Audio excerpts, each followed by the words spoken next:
I get into trouble down there, you make every shot count. I got this.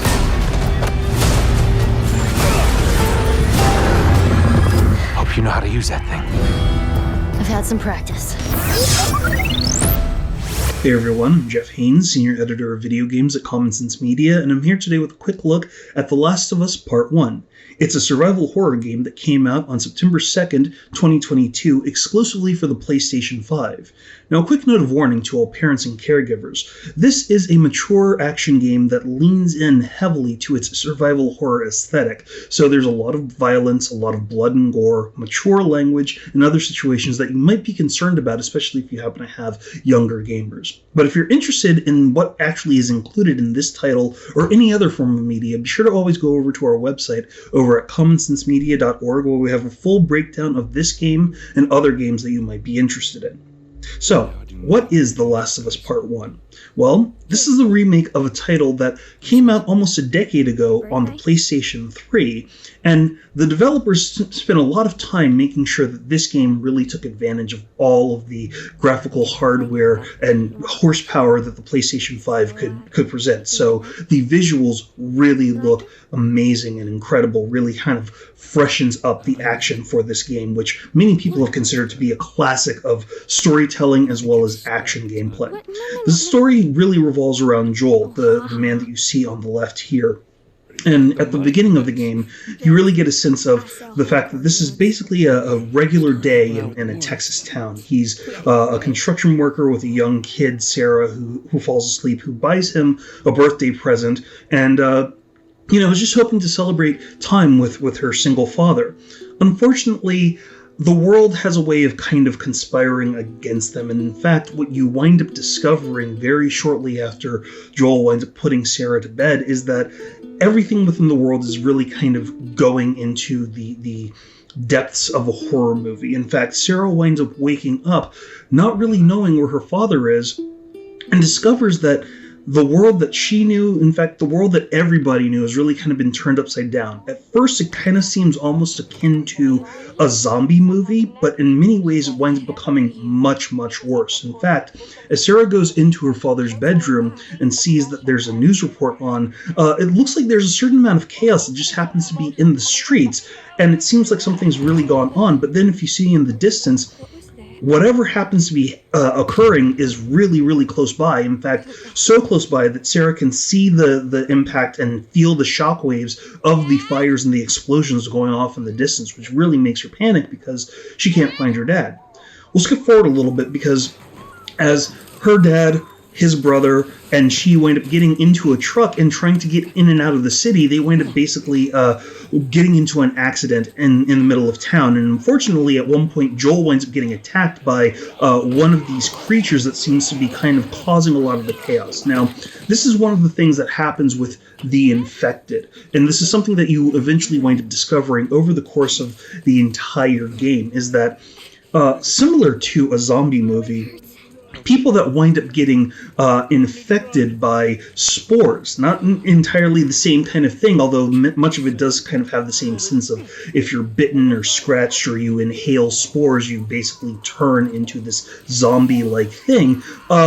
You wind up basically going through multiple stages of the infection as the spore, this cordyceps fungus, takes over your body. And as you can see, it literally turns this town into a conflagration. Everything basically starts catching on fire. There are buildings on fire, even people stumbling out of the wreckage of buildings, because as the proverbial saying would go, hell has literally broken loose within this town, and people really are trying to do their best to basically escape from the infected and everything that's going on. But of course, because they're panicking, they really don't necessarily know what they're doing in the best way. So you'll see cars exploding, people kind of running for their lives, hoping that they can get away, but not really knowing exactly what is safe and what isn't. In many ways, this prologue, this setup, really kind of gives you not only a sense that not only do people not really know what's going on, especially as you can see Joel basically being attacked by one of the infected as he's carrying Sarah, and Tommy manages to save and rescue them at that moment, but they also wind up turning a corner and basically having a lot more of the infected starting to climb the fences, climb the walls, seeing who they can infect as well. Of course, like any other zombie movie, the more that they can get food sources for the infected, the more that they basically propagate the species. But of course, unfortunately, at this moment, Tommy tries to hold everything off so that Joel and Sarah can get away, and that leads to a little bit of a tragedy that I don't really want to go into because it's a spoiler. Well, flash forward a little bit, and 20 years have passed. Joel has now managed to find his way to Boston. He's living a completely different life. Many of the people that were in his life are either dead or scattered to the winds.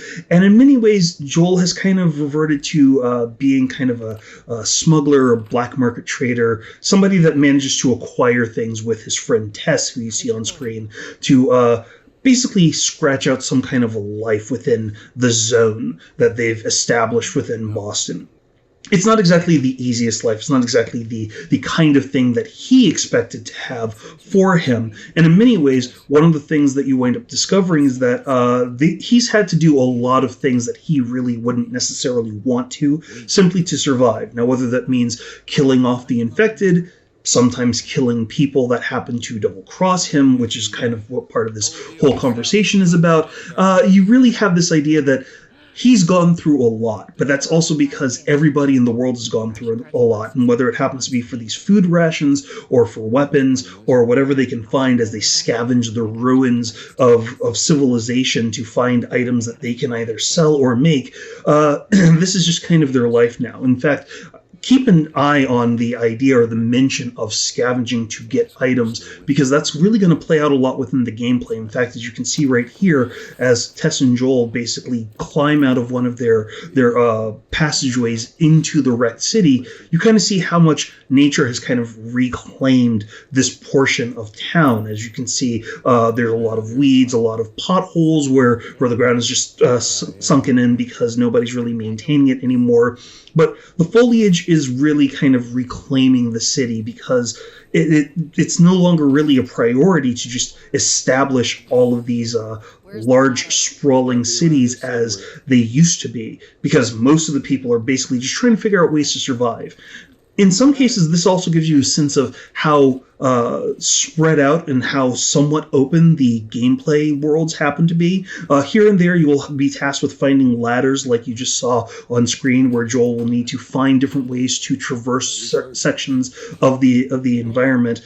So you'll have to find out exactly what the path happens to be. In this case, it's just because there is a ladder that they use with this particular smuggler's passageway to get around the city. Other times, it's just figuring out exactly how to navigate different pathways that might be full of traps or full of enemies. It's really up to you here and there to figure out exactly what's going on. And sometimes, as you can see, these places get really, really dark. There is not a lot of power that's still consistently running, if at all. If there is any power, it's run by generators. But one thing that you'll notice here, as they just mentioned, is they're spores. Now, the spores, again, as I mentioned, if you wind up getting attacked by one of the infected, you could be turned into one of them. The other way that you can turn into one of the infected is by inhaling spores. What happens when some of these creatures wind up progressing through some of the stages of the fungus is, like a mushroom or like a fungus, it will spread spores into the air to try to infect and grow and multiply more creatures to go to its side.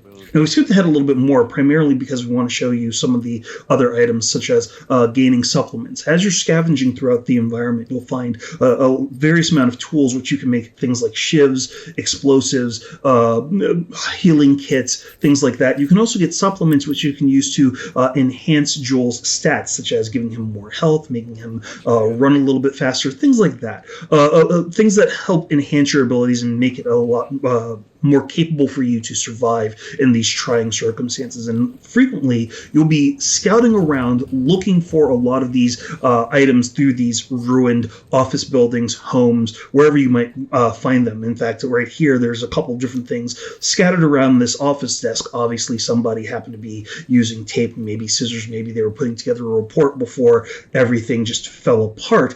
But You can tell that this building has obviously seen better days, and in some cases, even just trying to open or access some of the doors isn't exactly the same as it used to be. In fact, as they wind up pushing their way through this door, they wind up alerting one of the infected creatures that has kind of progressed a little bit further along that infection stage that I mentioned. And again, it is a little bit bloody and gory. Now, that was a clicker. Clickers by and of themselves can't see, so it's entirely possible for you to use a flashlight to navigate the dark environments that they're in. However, clickers use basically echolocation, so they basically make sounds and listen for whatever noise that's made to triangulate and target a creature. Now, as you can see right here in this situation, we managed to set a clicker on fire, which called some of the other infected in the area to it based off of its screams. That allows us to not only set them on fire, but also find out how many of the creatures happen to be around